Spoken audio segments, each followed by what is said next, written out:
Tak, představili jsme si sedačku a teďka tady máme kočárek Prime. Kočárek Prime je to Ečkový Prime. Víte, jak poznáte Ečkový Prime od normálního Primeu? Poznáte to hlavně podle rukojeti. Tato rukojeť je taková širší na stisk. A proč je širší? Širší je hlavně proto, protože v ní jsou tlakové čidla. Takže tady, když si půjdeme dolů, tak, půjdeme dolů, takže máme tady vlastně podvozek, a aby on se zapnul, tak má vlastně ty tlakové čidla. Čím větší dáte přitlak, tím je jak kdyby větší kopec, takže musíte víc tlačit a ten podvozek má jak kdyby nějakou inteligenci a on vám prostě pomáhá do toho kopce. Fakt to funguje dokonale, takže čím větší kopec vy vůbec netlačíte ten kočárek a funguje tak elektrokolo, fakt vám pomáhá. Zase, když jdete z kopce, tak ten přitlak je z druhé strany. Takže ty čidla jsou i z druhé strany a on vám přibržďuje. A když máte zaplej ten podvozek a takhle si ho zapnete jednoduše, cvak, tak on vám z kopce sám zabrzdí. Takže vám neujede. Takže sice tady máte takový jako bezpečnostní pásek, ale nepotřebujete to, protože on by měl sám zastavit. Samozřejmě kvůli bezpečnosti je dobré to mít vždycky na ruce. Takže, co ten kočárek všechno umí? Teďka ho vidíme v korbičce. Takhle tu korbičku máte hned od začátku, zhruba do 6. měsíce. Jakmile si prcek začíná sedat, tak vždycky jdete do sportáku. Jo, někdo vydrží díl, někdo míň, ale většinou je to tak v 6. měsíci. Co říkáte, dobrý, že? Víte, jak se mi to rozjelo. Já vám to schválně ukážu tady na tomto. Pojďte se podívat. Mám zaplnit ten elektropodvozek, já to zvednu a jak vyjedu ten... A vyjel sám. Nevím, jestli to půjde na tom videu vidět, ale dějte.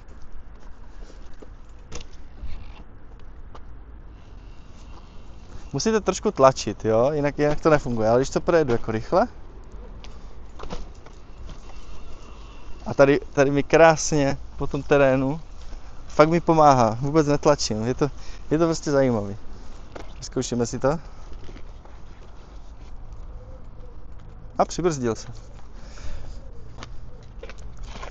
Ale nejsme na kopečku, takže je to tady hodně jako zkreslené. Já to vypnu, ať to nevybím. Ještě vám ukážu tu baterii. Baterka vypadá takhle, nemusíte ji nikdy dokovat, to je důležité. Tady přes adaptér nabijete v zásuvce volty 220. Moc neváží, ale ta baterie moc neváží. Není ta váha tou baterkou, ale ten podvozek, ta konstrukce díky tomu elektromotoru je o 6 kg těžší než u obyčejného. Takže když je maminka drobná, maličká a nemá tolik síly, tak to možná bude trošku problém to hodit do kufru.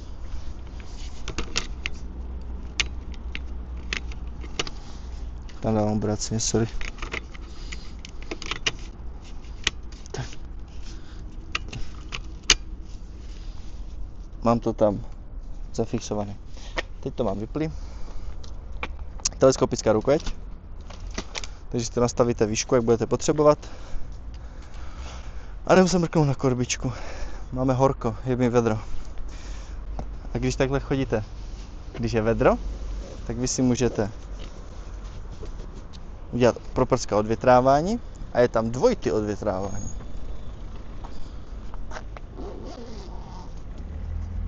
To má každá korbička od Cybexu. Od toho Primeu. Tak si to stáhneme. A ještě je tam vlastně takový figl, to kdysi nebylo. Vy to tam můžete takhle zadělat.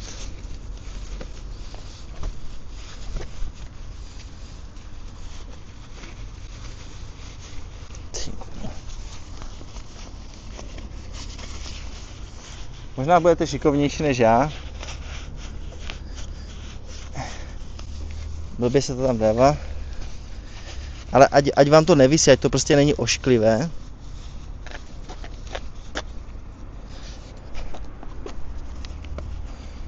Takže vy to takhle zaděláte a zapnete. Ale hned to vypadá o dost líp.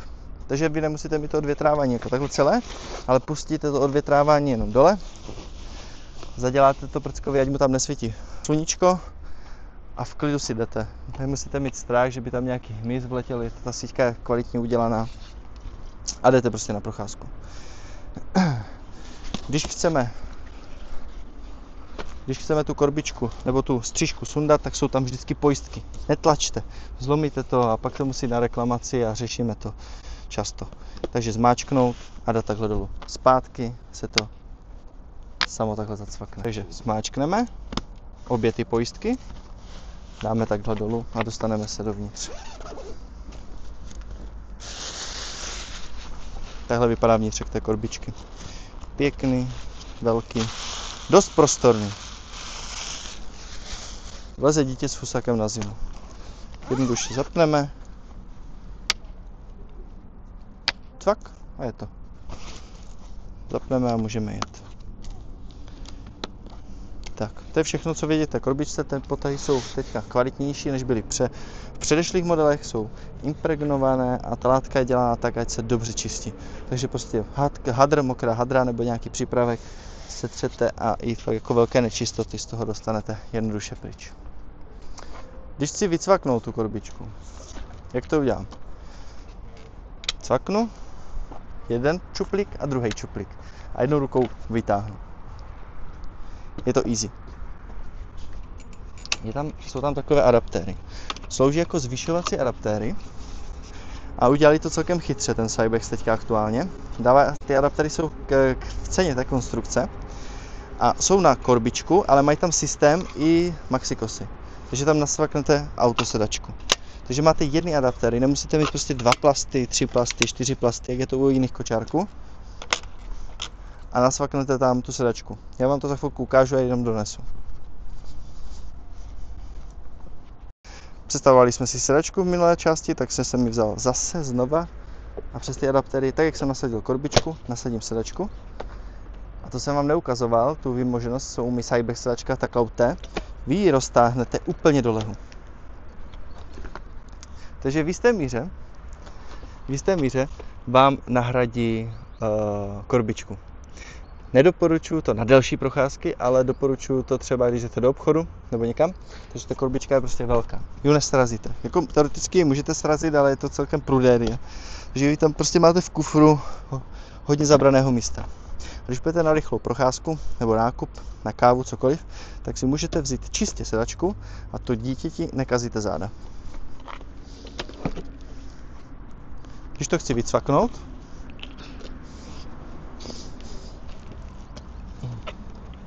tady jsou takové čudliky. Musíte zmáčknout oba dva.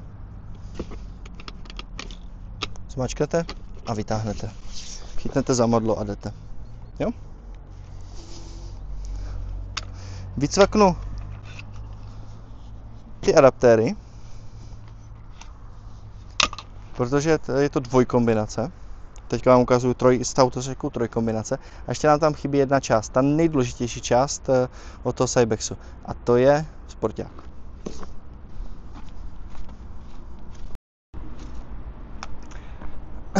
Sporták už nepotřebujete nasazovat přes adaptéry. Ten je trochu nížké těžiště, je to lepší. Můžeme ho nasadit v protisměru, anebo když tady zmáčkneme, tak si to otočíme a nasadíme ho ve směru. Výhoda toho sportáku je, že jde až do lehu. Že není kolibkový systém. To je podle mě hodně důležité u starších dětí, protože oni se tam potom nevyspí. Jedna z těch dalších výhod je, že polohování nebo utahování těch pásů je jak u autosedačky. Je to taková inovace teďka od toho Cybexu. Takže to máte ujednodušené, samozřejmě střížka, která jde prodloužit.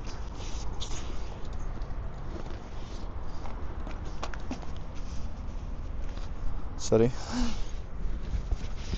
Tady je ten zip. Je to na zip. A dívejte, ještě více prodloužím tím, že tady je ta sluneční clona, takže fakt tam prckovi nesvítí. Když půjdeme tady tak trošku níž, tak prcek má tu hlavičku tady nahoře a ten shield zabraňuje tomu slunku svítit prckovi do očí. Takže mají to dobře vymyšlené. Jo, někomu to možná přijde málo, ale je to fakt dostačující. Dáme to takhle dolů. Tady si může opřít nožičky. Umí takovou vychytávku ten Cybex. A umí to jenom Cybex. Nejenom Prime, nejenom Elektro, ale umí to i normální Prime. To vám ukážu tady na videu, protože to málo lidí ví. Když to chci složit, tak jsou tady také pojistky. Ale abych to skládal, tak já musím tu rukojeť dát úplně dolů. Ale já ty pojistky můžu takhle zasvaknout. Pojď blíž. Musím zasvaknout obě dvě ty pojistky. Prázdný košík, dítě musí být připoutané ve směru. Já si to takhle podrazím. A mám to jako rudlik a vyjedu úplně všechno.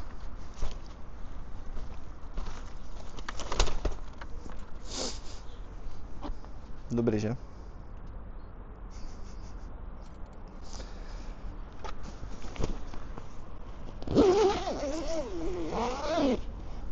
O těchto kočárcích si ještě řekneme víc. Je fakt jako, o nich můžeme natočit dlouhé videa, co všechno umí. Jo. Teďka jsme vám natočili jako takový základ. Pak samozřejmě si ještě pozvem Petru Kempnou, která tento kočárek teďka má a využívá ho. A může nám říct, jak je s ním spokojená a co všechno ten kočárek umí a budete to mít z toho pohledu té maminky. Ať to neříkám jako z pohledu chlapa, který to prodává. Takže natočíme si ještě další video potom ohledně tady těchto kočárků potom s tou maminkou.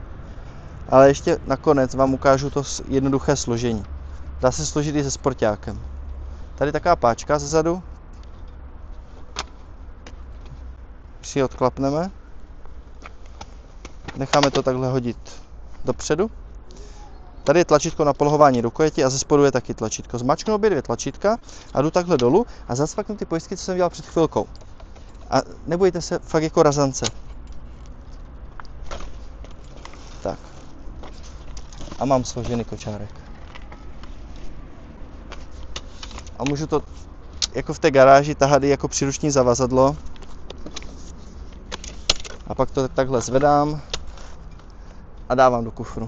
Vždycky to mám na těch kolečkách. Nemusím pokládat na zem, nemusím se s tím mordovat nějak, že by se mi to zašpinilo nebo něco. Jsem tady venku a ta manipulace je fakt jako jednoduchá, dělám to skoro jednou rukou. A můžete fičet. Takže easy.